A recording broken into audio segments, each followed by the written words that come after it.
Éclat de lire. Ouvrez la page.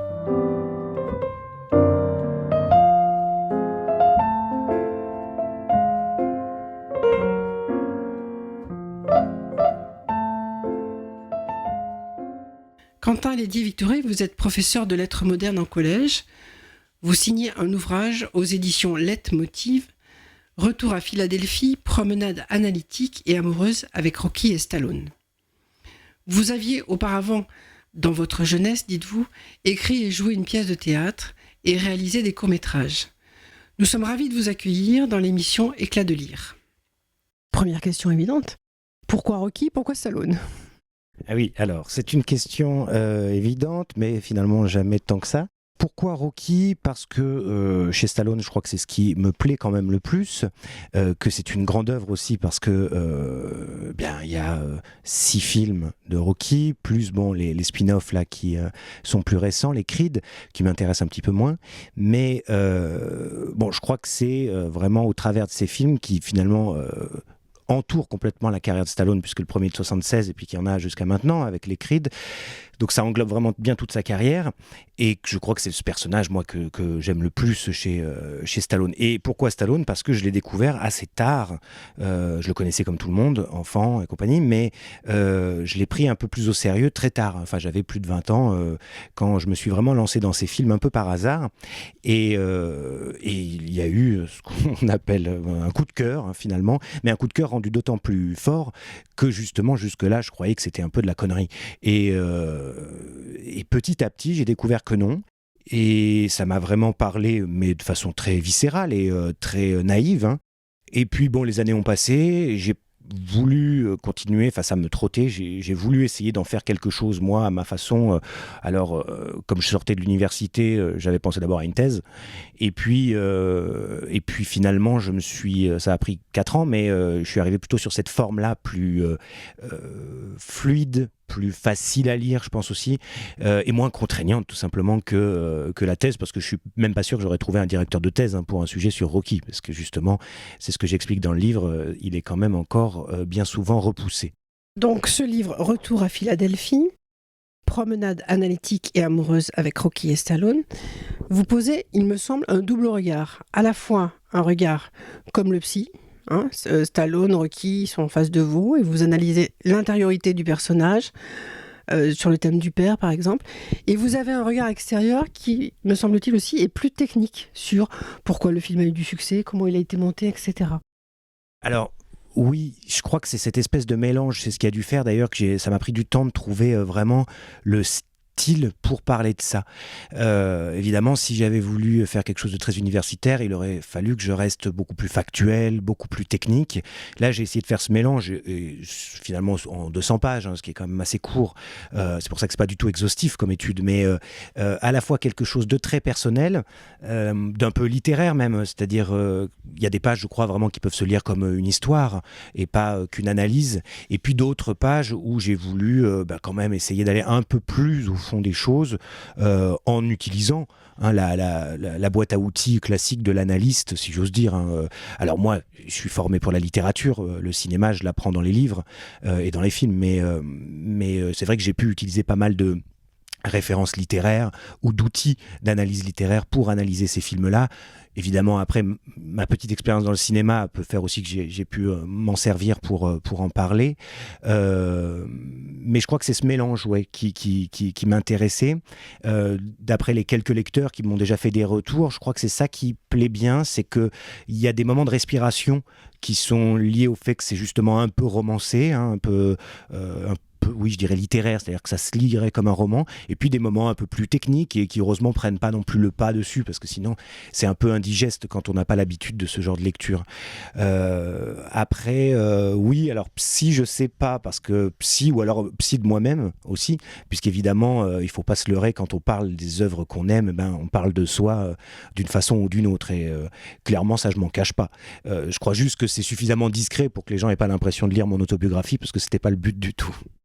Alors, est-ce que je peux me permettre de vous demander si vous utilisez le personnage de Rocky dans vos cours de français, et notamment grâce à cette petite phrase que j'ai lue dans le chapitre, le discours de Rocky, C'est avant tout la conquête de soi, pas la conquête du monde.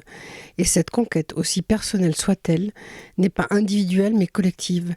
Elle ne peut se faire que grâce aux autres. J'ai pas le temps de tout lire, mais tout ce qui est avant ce petit bout de phrase, moi, m'a beaucoup parlé en me disant, est-ce que c'est ce discours que vous faites passer aussi à vos élèves ? Ben, j'essaie. En tout cas, il y a peut-être plusieurs choses dans ce petit passage.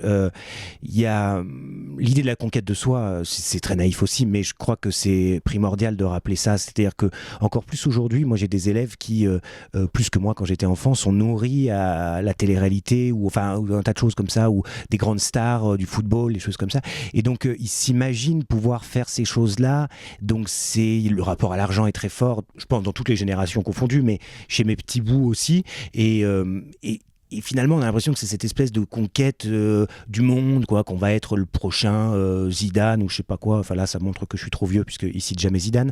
Alors qu'en réalité, il faut d'abord se trouver soi-même. J'enfonce des portes ouvertes évidemment, mais je crois que ces enfants-là, et puis nous adultes aussi, parfois on est trop victime du regard des autres. On voudrait, c'est compliqué comme d'y répondre, mais c'est-à-dire que je pense que tant qu'on ne s'est pas trouvé soi-même, tant qu'on n'est pas un petit peu au clair avec soi-même, on peut difficilement avancer. Et à l'école, je crois que c'est là qu'on commence à se fabriquer un petit peu, à se construire.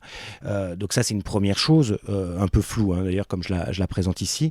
Et après, dans les cours, je l'espère, mais je ne suis pas dupe non plus.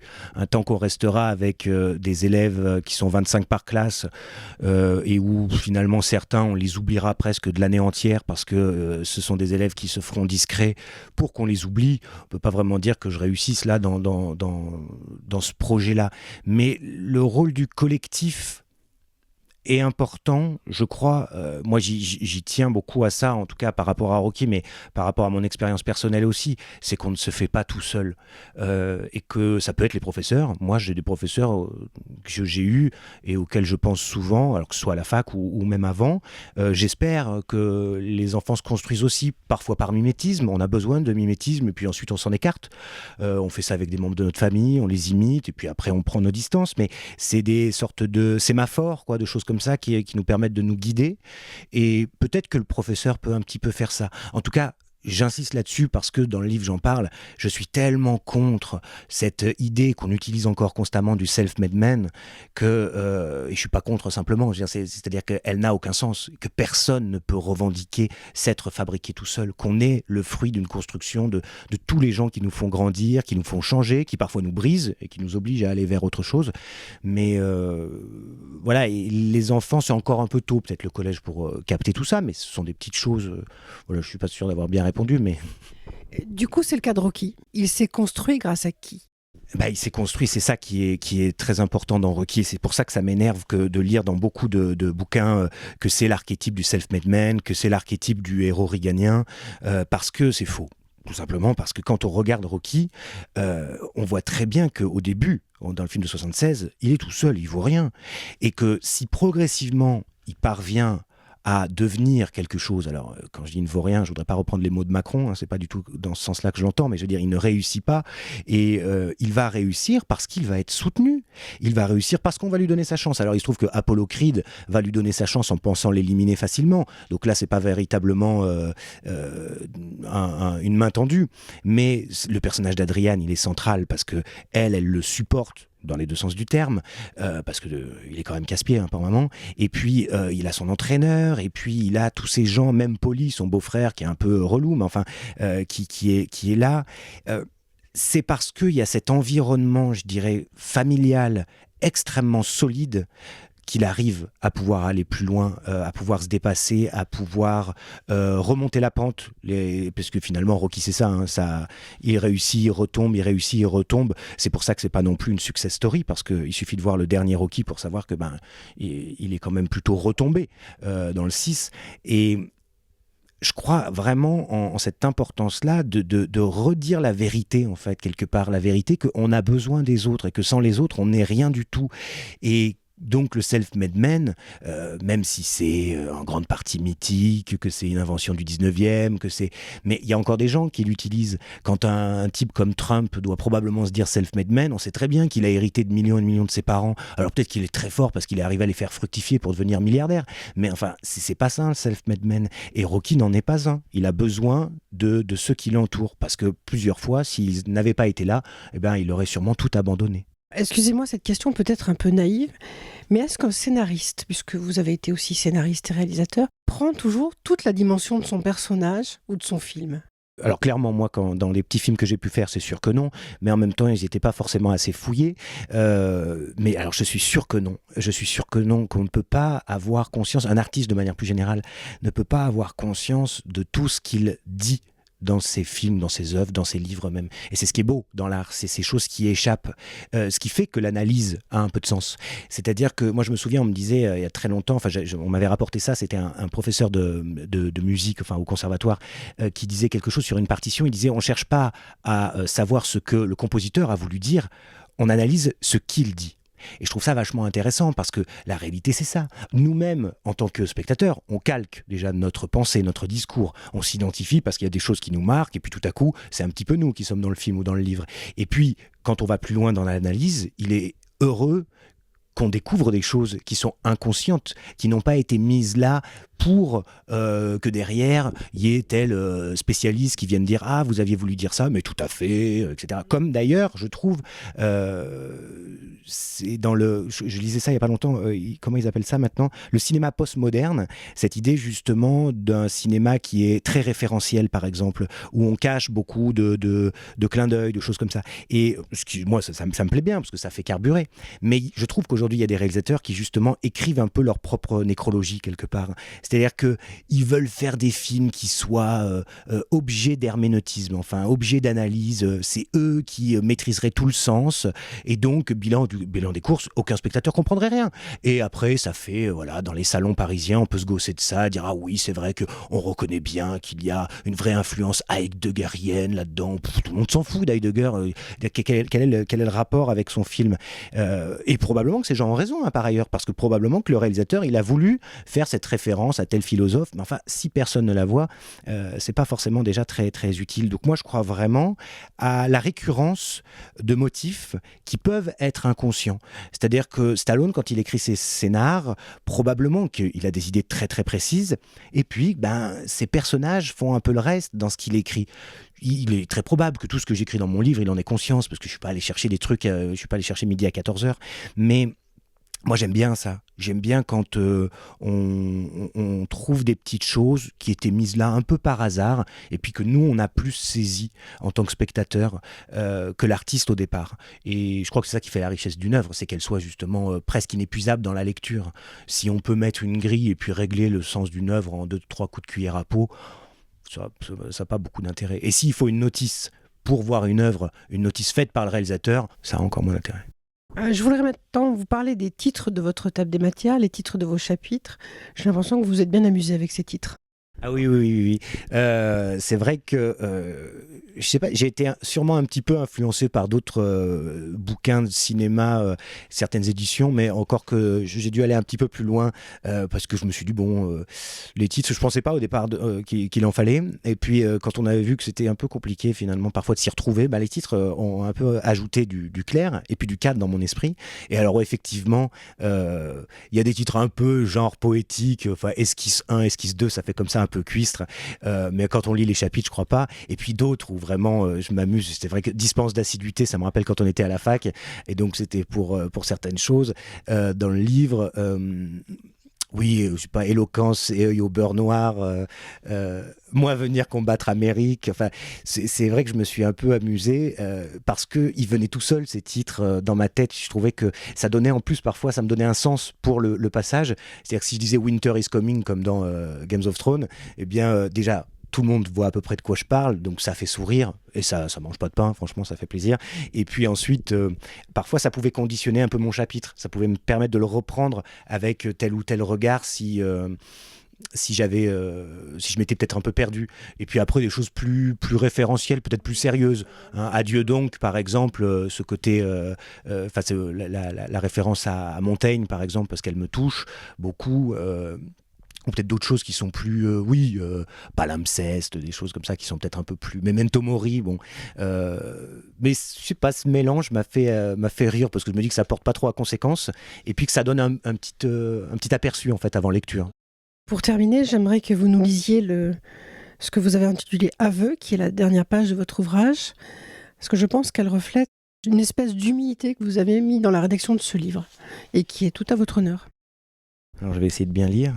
Un mot enfin.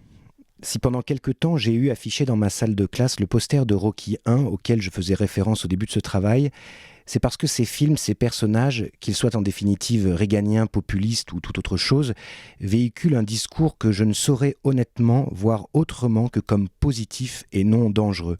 Un discours d'espoir qui n'est pas vain. Pas l'espoir qui aveugle, pas celui du fantasme, pas celui enfin que nous poursuivons sans jamais pouvoir l'atteindre.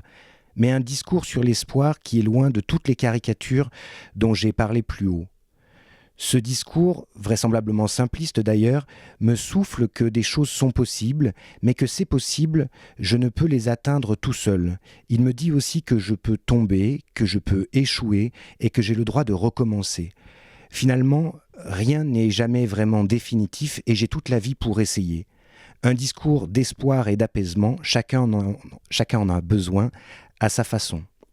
Si une œuvre d'art est capable de bouleverser un peu mes préjugés ou mes craintes, si une œuvre d'art parvient à s'immiscer en moi et à laisser une empreinte forte, peut-être à me donner un peu plus de courage ou de foi, n'a-t-elle pas réussi l'essentiel ? Qu'importe ensuite la grille de lecture qui sera posée sur l'œuvre, cette œuvre sera maintenant mienne, elle m'appartiendra, elle fera partie de moi et ainsi, elle comme moi, nous continuerons à vivre. Merci. Pour finir, je vais vous demander juste, vous avez une chaîne YouTube sur laquelle vous lisez à haute voix. Est-ce que vous pouvez nous expliquer ce travail ? Alors il y a une petite chaîne YouTube qui s'appelle très simplement Lédier Prof, puisque c'est une chaîne que j'ai créée pour mes élèves depuis que je suis au collège de Paul-Éluard à Vénissieux, où j'enregistre des petits textes, la plupart du temps des textes qu'on étudie, mais pour ceux qui n'aiment pas trop lire, ils puissent de temps en temps arrêter de lire à la maison et écouter s'ils veulent. Il y a aussi des textes purement gratuits, c'est-à-dire qu'on n'étudie pas. Alors parfois c'est juste de la voix. Dernièrement, quand j'avais un peu de temps et un peu d'inspiration, j'essayais aussi, il y a quelques textes qui sont un petit peu habillés de son pour faire un petit peu plus fiction radiophonique. Donc il y a, je sais plus, une trentaine d'extraits de texte. Ça va de 5 minutes à une demi-heure. Et puis peut-être il y a des petites nouvelles aussi qui sont peut-être là, une ou deux choses qui doivent être entières. Et puis maintenant, à cause du confinement, il y a aussi quelques cours filmés que je faisais à distance pour mes élèves. Et là, j'ai été un peu feignant, j'en ai pas encore refait beaucoup, mais visiblement, il y en a qui aiment bien, quoi. Ça leur permet d'écouter. Et même, j'ai des commentaires d'élèves que je n'ai pas qui me disent que comme ça, ils comprennent mieux. C'est vrai qu'il y a des enfants qui comprennent mieux quand on leur lit. Moi, j'ai plus de mal, par exemple, mais voilà. Alors bon, elle est d'utilité pour ceux qui veulent. En tout cas, elle est ouverte. 4 questions à Quentin Victory Lédier. Quel est votre premier souvenir de lecture ? Question très difficile parce que j'ai lu très tard. Mais je crois quand même que ce soit vrai ou pas vrai. Ça doit être un livre qu'on m'avait offert, Alessandro Baricco, Novecento pianiste. Je crois que c'est en tout cas mon premier souvenir, parce que c'est la première fois que je me suis dit que lire, ça pouvait être pas mal. Quel livre avez-vous dans votre poche aujourd'hui ? Alors là, j'en ai 2. J'ai un livre, des petits articles sur John Cassavetes, et j'ai un bouquin, l'un des premiers dont j'ai oublié le titre, d'un des rares auteurs vivants que je lis, Tanguy Viel, que j'adore profondément. Et alors, évidemment, il est dans mon cartable, mais je ne l'ai pas encore lu, donc je crois que c'est son deuxième après Cinéma. Le titre est très très long d'ailleurs, donc c'est pour ça que je ne m'en souviens pas. Comment choisissez-vous le prochain livre que vous allez lire ? J'essaie d'alterner, de lire pas trop de romans et beaucoup d'études, en fait, depuis quelques années. Donc j'ai beaucoup de livres de cinéma, d'études de cinéma en retard. Mais là, comme j'avais un Cassavetes, j'ai un Tanguy Viel, et sans doute qu'après, ce sera un Rick Bass, parce que je l'ai acheté, j'ai pas pu m'en empêcher il n'y a pas très longtemps.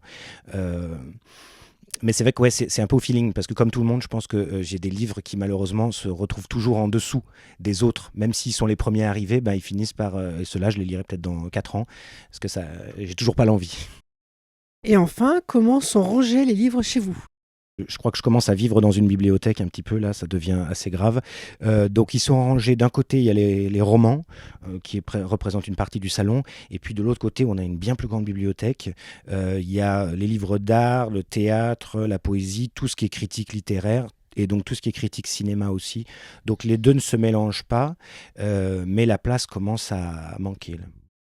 Cet exercice de choisir un passage m'a été extrêmement difficile, beaucoup plus difficile que ce que je croyais. J'ai hésité avec vraiment beaucoup d'auteurs que j'affectionne particulièrement, et j'ai choisi Tanguy Viel dans son dernier texte Iceberg, parce que ça m'a semblé être quelque chose qui me touchait peut-être encore plus que d'autres choses. Voilà, alors je vais essayer de vous le lire. Tout auteur, il faut bien le dire, qui choisit ce régime hypertrophié de la référence, du florilège ou de la citation, fût-ce pour se guérir de sa propre inertie et vacuité, fût-ce dans la quête et le souci d'une intime vérité, ne fera jamais disparaître totalement le soupçon formulé plus tard par Goethe, qu'il y a des livres qui paraissent écrits non pour l'instruction du lecteur, mais pour lui apprendre que l'auteur savait quelque chose. De sorte qu'à ce jeu-là, on ne sait jamais soi-même ce que l'on laisse traîner derrière soi de forfanterie. Et cela est peut-être encore plus vrai si d'aventure on travaille seul dans sa chambre, selon cette vieille manière autodidacte et fragile par laquelle le savoir a sur nous cette fascination presque dangereuse. Tout autodidacte, écrivait un biographe d'Edgar Poe, a quelque chose de tragique. Il manque d'aisance et de désinvolture, sa collecte est sans fin parce qu'il va rarement droit à l'essentiel, et l'importance démesurée qu'il accorde à ses nouvelles possessions lui confère une naïveté un peu pompeuse. De fait, et quoique rêvant secrètement de pouvoir échapper à ce jugement, espérant même qu'un aveu préalable m'en dédouanera, c'est au gré de cette moisson un peu tragique que je me suis mis moi-même à écrire ces lignes. Il y a beaucoup de noms propres dans ces pages, beaucoup de citations et de pensées volées. À ce titre, je sais la disqualification que j'encours. Je le sais, oui, mais je sais aussi qu'avant tous ces noms propres et toutes ces phrases embaumées, avant les fenêtres qu'elles ouvrent sur 1000 nouveaux paysages, il est arrivé très souvent qu'il n'y ait sous mon crâne que les ombres inconsistantes d'un désir aux ailes repliées. Rien donc sinon cette nudité intérieure et hagarde par laquelle certains jours je regarde les heures s'effriter sur le sol, les journées entières s'échapper par la fenêtre, en ces longues périodes où le romancier, qui me semble pourtant être, se trouve comme en état d'hibernation prolongée. En tout cas, c'est ainsi, en accueillant lentement les phrases sur l'étendue blanche d'un savoir se constituant, que j'ai pu commencer ces lignes. En un temps où flottait mon esprit au cœur du désert, tandis que rien d'autre n'y affleurait que les fantômes d'écrivains chuchotant de concert. Alors j'ai ouvert un fichier sur mon ordinateur et dans un mélange de désarroi et de réconfort, j'ai commencé à copier des phrases et des citations. Et c'est comme si là, dans ce fichier, j'avais enfin inscrit mon propre esprit, en le lovant d'abord dans les phrases des autres, un peu comme des couvertures de survie dans lesquelles s'envelopper en plein naufrage.